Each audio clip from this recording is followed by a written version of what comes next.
welcome to a discussion with. I'm Brett Poirier, and today I'm sitting down with a special guest. I'm working with the Cultural Alliance of Medfield up at the Medfield State Hospital. We have a big project coming, and I have someone who's going to talk to us a little bit about that project and her background. She is from the Metropolitan Area Planning Committee. She is the artist in residency, and so I would like to introduce with us Hortense Gerardo. Thank you so much for being with us today. Thank you so much for inviting me, Brett. It's really an honor to be able to be on Medfield Community Television and to speak with the people of Medfield. Yeah, absolutely. So first of all, I just want to know a little bit about your background. You know, how did you get to Medfield? What was it like when Medfield reached out to you guys and said, we'd like you to join us? What was that moment like? Well, I didn't know anything about Medfield or the Medfield State Hospital. As the artist in residence at the Metropolitan Area Planning Council, I focus on projects that promote smart growth and regional collaboration. That is part of our mission at the agency.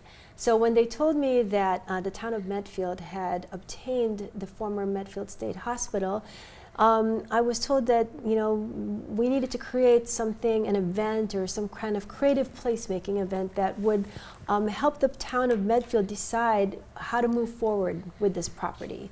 I understand, over the last several years since they bought this property, and I think 2013, there's been some debate about what's the best way to move forward.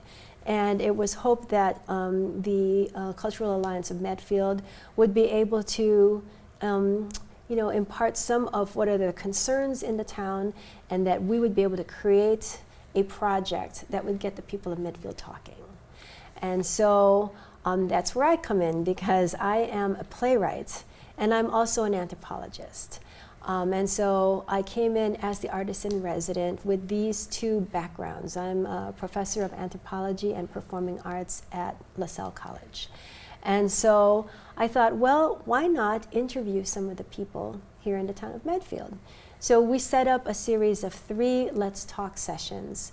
Thanks to Bill Pope and the Zulo Gallery, we were able to basically set up a little table where people in the town of Medfield could come to the Zulo Gallery, ostensibly for the Thursday night jazz sessions that Bill, kindly hosts in the summer.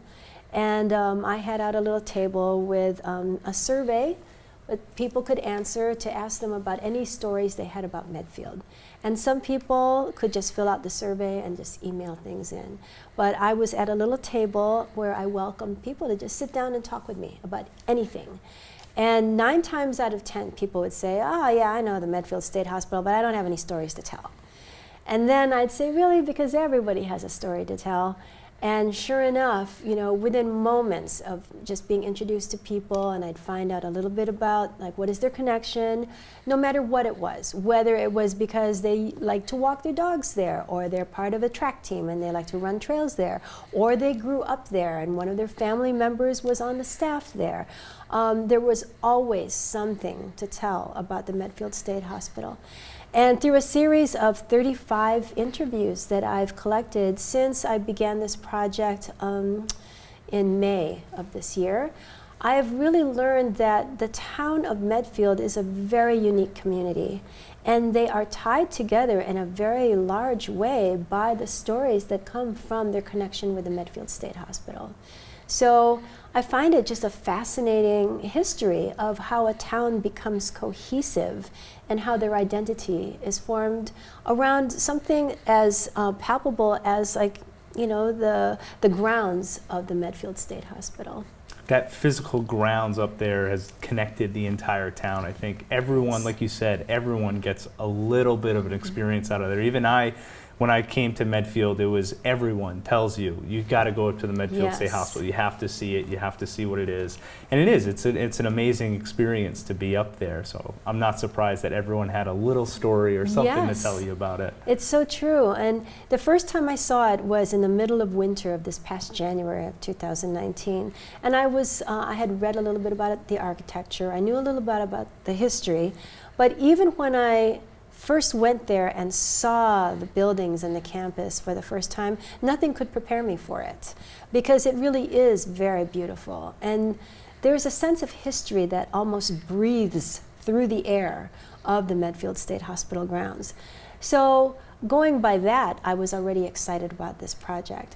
But the more that I spoke with the various people and the members of the community, the more I realized just what a rich and fascinating history that you have here that is tied to the hospital, but also is a reflection of the community itself. So it's been great. Absolutely. Let's talk a little bit about your background. So you said you were a professor at LaSalle College. How did you get into that? How did you become a playwright? What was your background like? Well, I'm a graduate of the University Professors Program at Boston University. So I started out in the anthropology department, and at the time I was studying, drum communication in Africa. And because of that study, I had to learn how to perform drumming, and I had to learn African dance, because in some of the African communities where I did my work, women were not allowed to drum. So the only way to study drum communication was to be a dancer.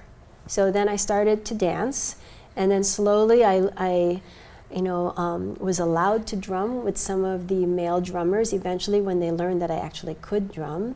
And then I started to learn about not only the drum communication, but about how fascinating it was, to be in the community and to be talking with members of the community. So whether your subject matter is food, or whether in my case it was drumming, you start to realize that it's really about the people that bring these things alive.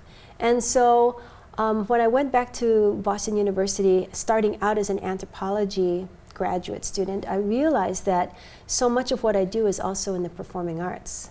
And I was told that at Boston University there was a program that really specialized in multidisciplinary practice. And so that's when I started thinking, well, maybe during my graduate school year, since I'm doing so much of performing arts and I'm doing so much anthropology, maybe I can combine those two. And in fact, that's what my degree is in. It's in both anthropology and performing arts. And so when I got to LaSalle College, I started out as an adjunct, and they needed someone to teach anthropology classes. And after a couple semesters, I couldn't be an adjunct for more than 2 semesters. And so I asked, is there any way that you'd be hiring? And they said, well, we're not going to hire an anthropology professor. And that's when I said, well, what about in the performing arts? And that's when they said, well, we are interested in building the performing arts program. So I've developed curricula in 2 departments, in the humanities department and in the social sciences department. Social sciences was with anthropology, and humanities was with the performing arts. And fast forward to last summer, when I had been invited to be part of the Asian American Playwright Collective, the AAPC. And it's a collection of Asian American playwrights in the Boston area. And we had just promoted several of our works in the Boston area. And one of my fellow playwrights, Christina Chan, basically said, hey, there's an opening at the Metropolitan Area Planning Council. And they want someone who's an artist, and also they said things like sociologists or anthropologists or whatever. And I thought this was the only call for work that actually combined the 2 areas that I'm trained in. So I applied for it, and to my great surprise and joy, I was accepted as the second artist in resident at the Metropolitan Area Planning Council. That's unbelievable that your history, your background really connected at that point. Yes. And for you to kind of fall into that. How amazing is it where you did these 2 things because you were interested in them, you loved them, you studied them, and all of a sudden now your life is kind of connecting there. What's that like? I feel very fortunate, because I don't feel like it's work in the traditional sense. I mean, when you really love what you do, it all feels like a sense of play. And I think, when people ask, well, what does anthropology have to do with performing arts, and what does performing arts have to do with anthropology? And I really truly believe that each informs the other. That my anthropological work is informed by my work as a playwright and in the performing arts, and vice versa. My work certainly in the performing arts, and particularly in this Medfield project, is very much informed by my anthropological background. So when I started out talking with people about their experiences with Medfield, I was fully aware that yes, I am the artist in resident at the MAPC, and I'm serving as a playwright. But in fact, I'm using a lot of the tools that I learned in graduate school as an anthropologist in order to, encourage people to tell their story. And, to say that everyone's story is valid. Everyone has an interesting story. Absolutely. I think it's amazing that you had this opportunity. When I heard what you were able to do to sit down with people and collect their stories, what an incredible experience that must have been to hear the wide range of stories that you were gathering. Because I heard that you got to sit down with some people who may have been former patients or have worked there, or who like you said, walked their dog. That wide range of stories must have been incredible to collect. Yes, well, what I've come to see is that the story of the Medfield State Hospital is really a metaphor for the history of mental health and how mental health is viewed in society, and how the status of mental health is not only a reflection of a physiological medical state, but it's also a reflection of the sociological and political context in which that definition of mental health is created. And so in that regard, I think the Medfield State Hospital has always been at the vanguard of what's cutting edge about the field of psychiatry, neuroscience, and neurology. I think there's so much of that history to really be proud of. And I know that when people talk about state hospitals, there's always that stigma that people associate with those environments.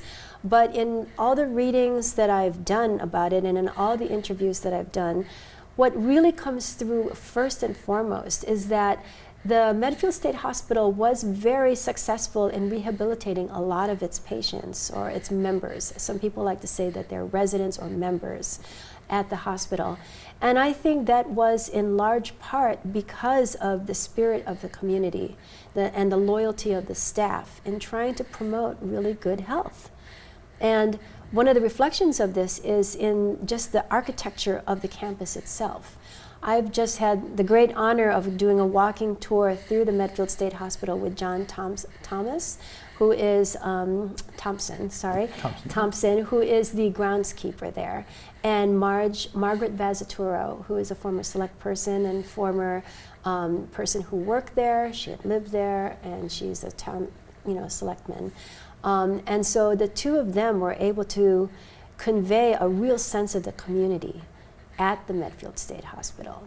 And it's really amazing how your view of that site and the campus can be transformed from a place of beautiful buildings and a beautiful environment to a recognition that this was people's homes.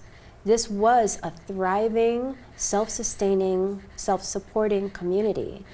And it all of a sudden becomes something more than that. It's a place of, I think, a recognition of the fragility and the beauty of life and the resilience of the human spirit. And in that sense, I find it very inspiring to be there.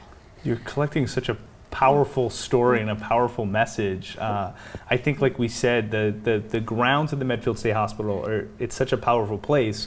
You go up there, you are taken aback of how large it is, how beautiful it is. Yes. It's so unique. It's so unique up there. And the stories you get are also, they're so unique. But so now, what's your plan with these stories, with all this information you're gathering? I know you're planning a big event for us. I believe it's May we're shooting for, May 2nd Yes. Of 2020. So tell me a little bit about what it is that you're planning for us. Okay. Well, I would be remiss if I don't mention that Jean Mineo and Sarah Raposa have been instrumental in really, bringing in the MAPC and letting us know about, what the town's concerns are and what the interests are.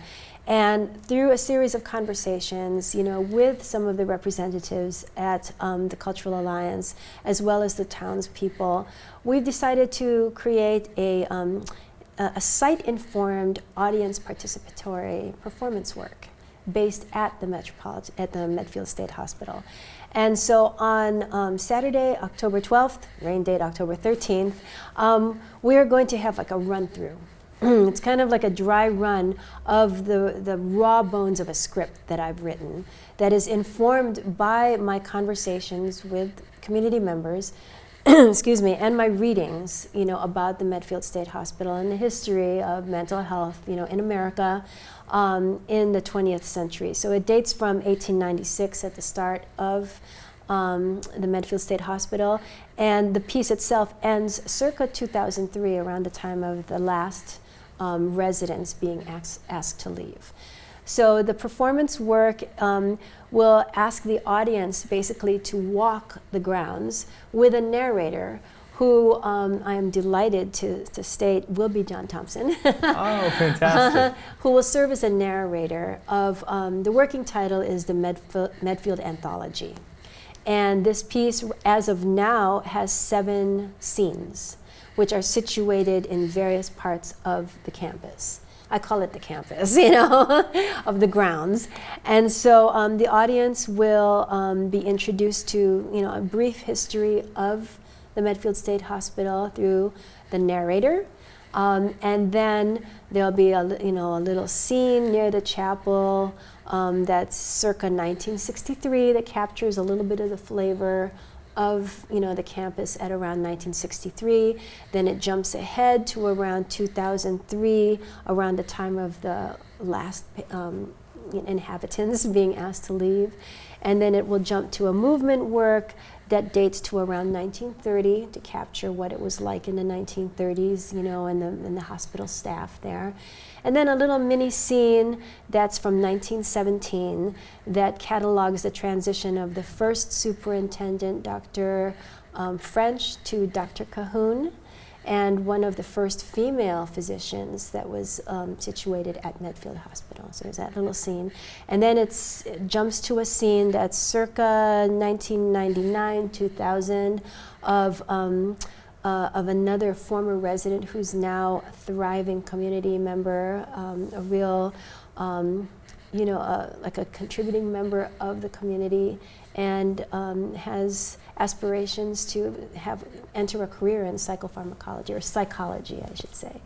So, and then it ends with another movement work in the chapel that's dated at around 1950 that kind of captures a sense of what it was like for the residents to attend a dance there. And I am told that town members could go to the dances there, and that you didn't have to pay, or there was a discount if you would dance with one of the residents. So we are trying to reenact, scenes like that. And then there will be a finale, like a processional to end the piece. That's the draft of the piece that we're presenting in work in progress form on October 12th. Now, obviously, you collected a crazy amount of stories. You had all these stories, all these people telling you this. Yes. Did each story blend itself into one of the scenes, or did you hear like one story and you're like, I got to tell that story specifically? I think in like the 7 scenes that I have so far, and some of them are just movement works, that embody some of the images that, that I've been able to capture. I think my guiding principle was to try to figure out a way to capture essences, capture moments. And this is why it's called an anthology, because my hope is that as of now, I only have 7 scenes that I have captured from some of my interviews.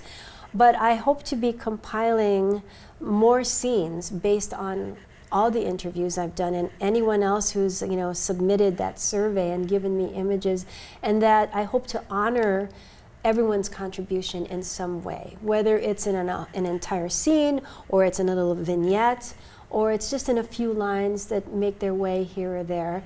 And I have been assiduous about honoring people's requests when they say they would rather remain anonymous, or they don't want to share, who gave that information.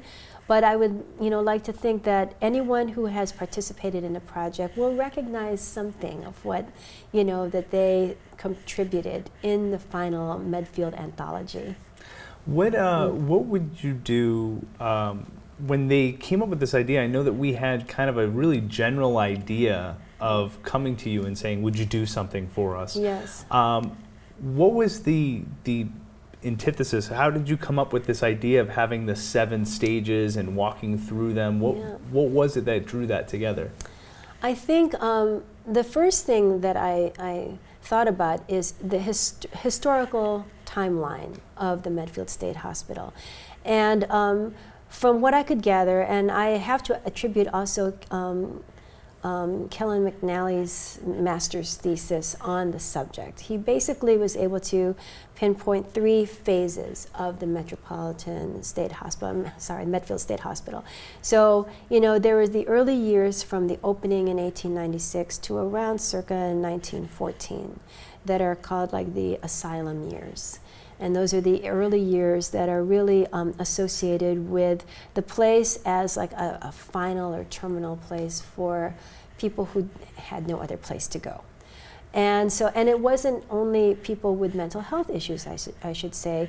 You know, at the time there were waves of immigration because of the growth of American industry. And so a lot of people from all over the world were coming, and they brought with them family members who didn't speak English or who were of an age or who might have had other physical disabilities. And so at the time there were no such things as nursing homes. There were no such things, you know, as other places where you got help. And so they would be brought to places like Medfield State Hospital. And so there's that early phase where it was mostly a place where people went and they weren't gonna leave.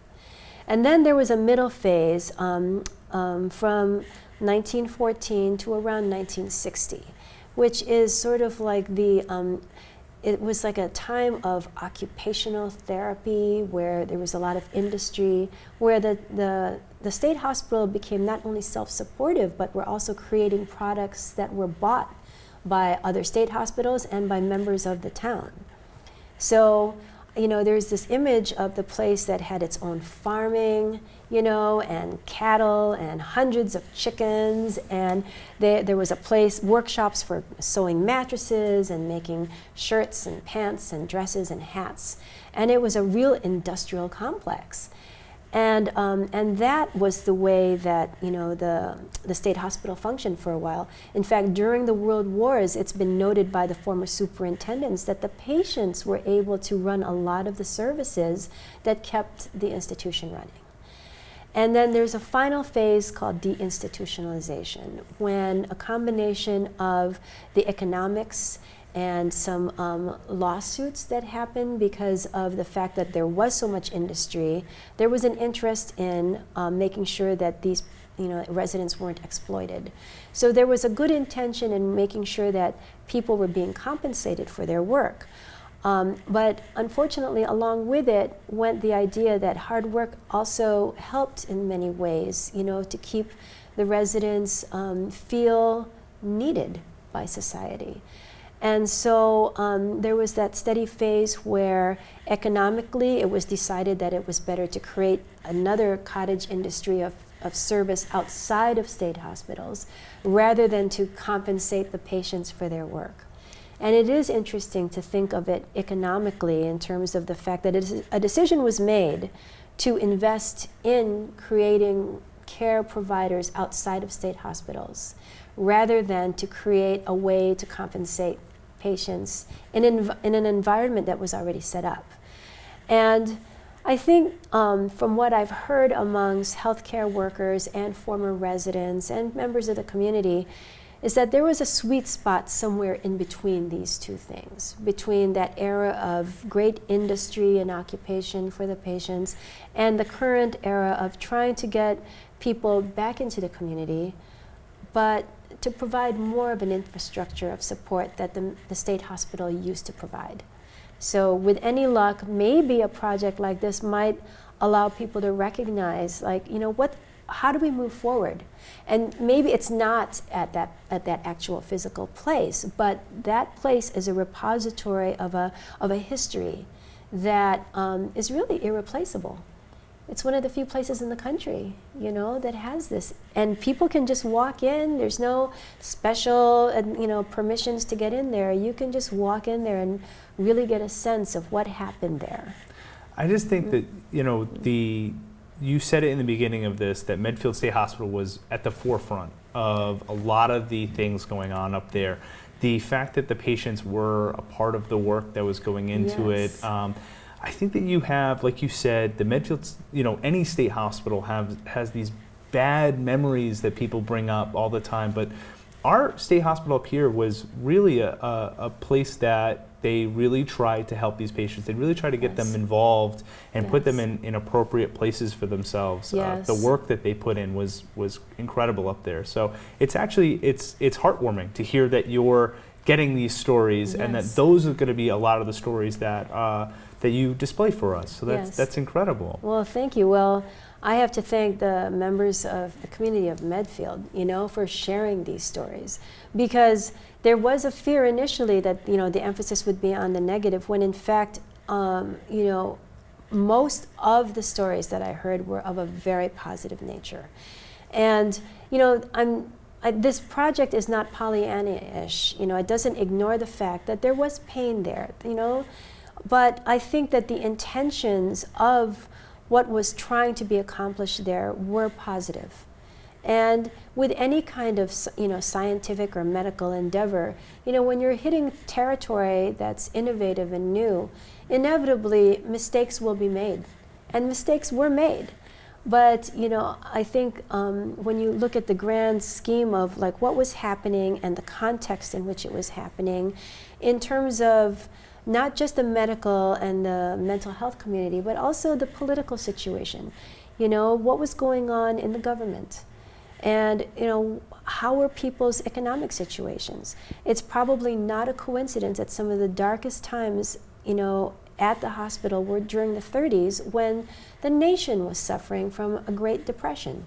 And so, you know, inevitably some of, you know, the darker sides of nature are going to be happening when resources are scarce. But on the other hand, when resources were abundant, that's when you saw a lot of, you know, rehabilitation happening, and people, you know, doing work, and people being released, you know. So there's something there about what defines mental health that I think is beyond just the medical community. You know, sitting down with you before, when the two of us sat down and talked about doing this interview and talked about, you know, the projects and stuff going on, I want to highlight kind of what I saw you do, which I thought was really incredible, because I think a lot of people don't understand when you say, like, I interviewed someone or I talked to them. They see this. They see the two of us sitting down. Right. But you sat down, you were typing while I was talking, and Yes. you took in all this information. But that's step one. Step two is then obviously digesting all of that. Yes, and then yes. putting that in. Can you talk to me a little bit about the work process that you've gone through? Because I feel like it's an incredible amount of work that you've put into this. And so I'd love to hear a little bit about the process you went through. Well, it's really interesting because I know that it's a reflection of how I do my playwriting. And what normally happens with me when I sit down to write a play is that there's a lot of reading that goes on. You know, I do a lot of research. I will visit places. I will talk to people. I will sit on, you know, like public transportation and just listen to voices, you know, to listen to the cadences and the rhythms of the way people speak. And I don't know exactly what it is. It's that je ne sais quoi about, you know, the artistic endeavor. But at some point, I get to the point where it's like I'm full. I feel really full, and now it's time to sit in front of the computer. And when I actually sit down to write scenes, it happens in really intense, focused bursts. Because I feel like it's not me writing. I'm channeling voices, you know, that are finally just like finding their way onto the page. But I recognize that I have to get to that point where I've done all the research, I've listened as much as I can, and now I can't help it. It is birthing something, you know? And I have to fight the urge to delete and censor myself, because the internal editor in me is always thinking, oh, that's not good enough, it's not good enough. But if I can allow myself to just let it sit on the page and just like step away, there's always a moment then when I have to just like back away, do other projects or other things, and then I can go back to it, and then I can see it again. But I will say that what was new for me in this project, as opposed to my usual playwriting projects, but which I'm used to as an anthropologist, is that when I go to the field, I'm always recording people's voices, and then I have to type them out so I can read my handwriting and also just make sense of it.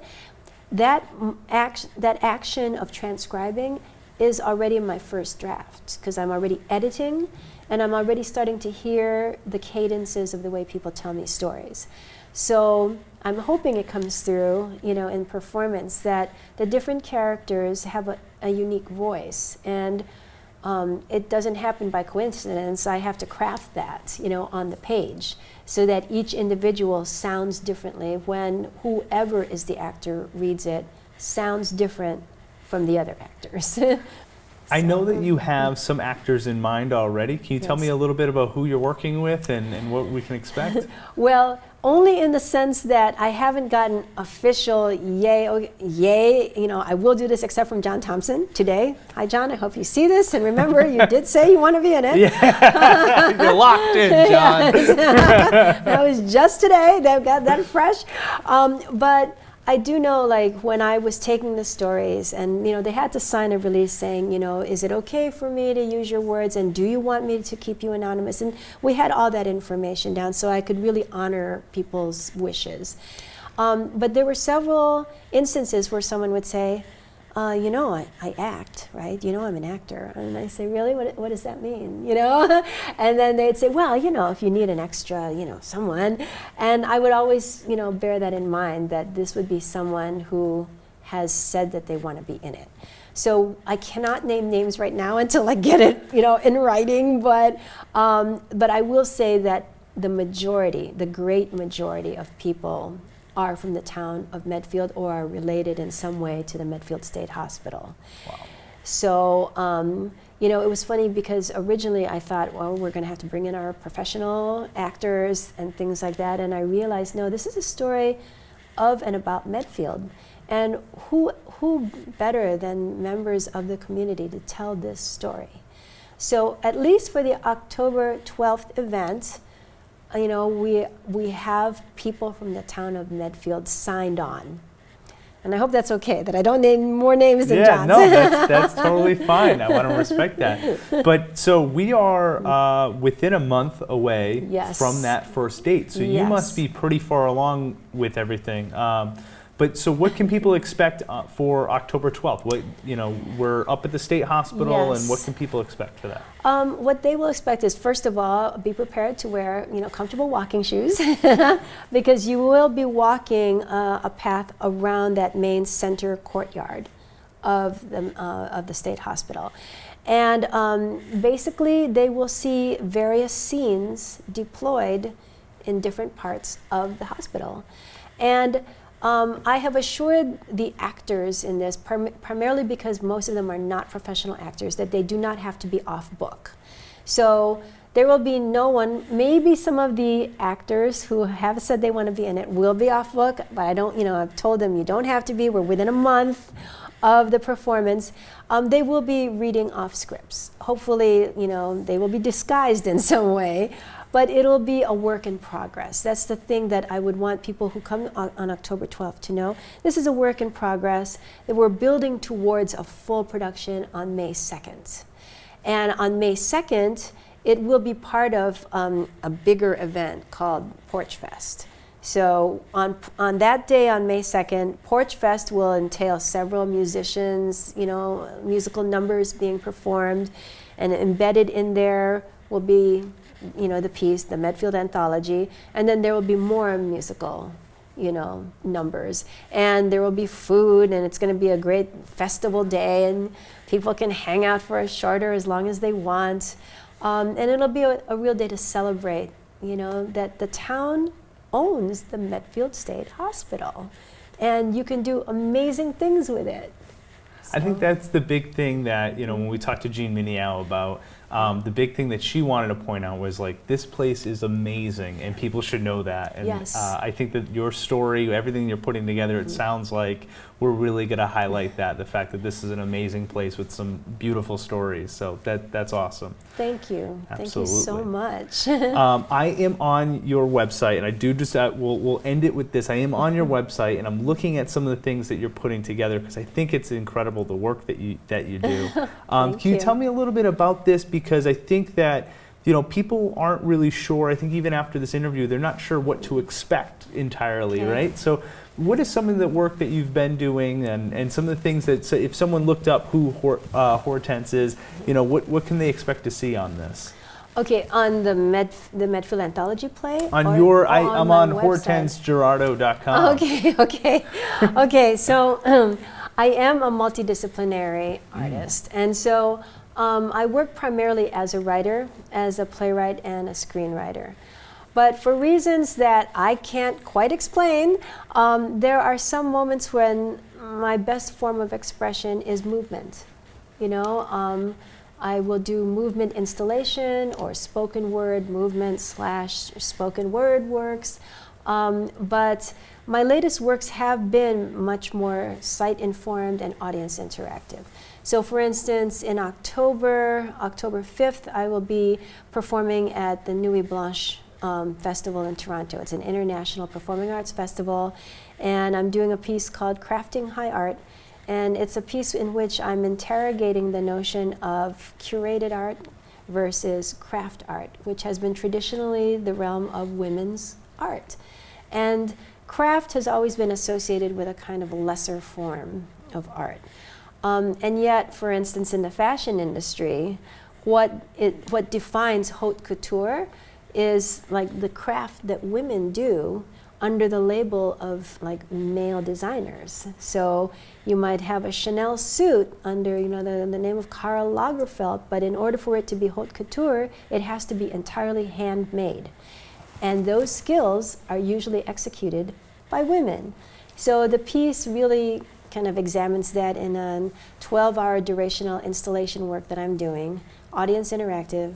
The audience is going to be able to create little craft quilt pieces, and they'll be projected on a dress that I'll be, you know, that was made for me, size 2, to question why is it that women have to all be wearing size 2 dresses, and to really, you know, question what is art and what is women's role in curated art.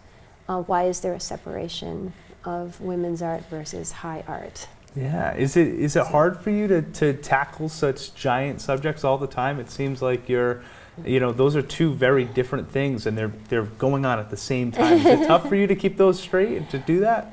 I don't know what tough means. I just know that it's a hunger that I need to feed. Like, it's something that I need to express.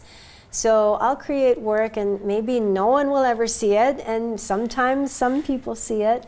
But I feel that it's something that I just need to do. I need to express it, and it's wonderful when, you know, I get funding and people support it, and, you know, and I can. It's enabled in that respect. But I do the work regardless. So I don't know. It must be. I think it's challenging, but what's hard? I don't know. Right? Absolutely. If you love what you're doing, it's Exactly. not difficult, right? Exactly. That's amazing. That's amazing. Exactly. Hortense, Thank you. thank you so much for sitting down with me today. Thank you, So we Brett. have October 12th is a date to remember. Everyone should Yes. mark that one down.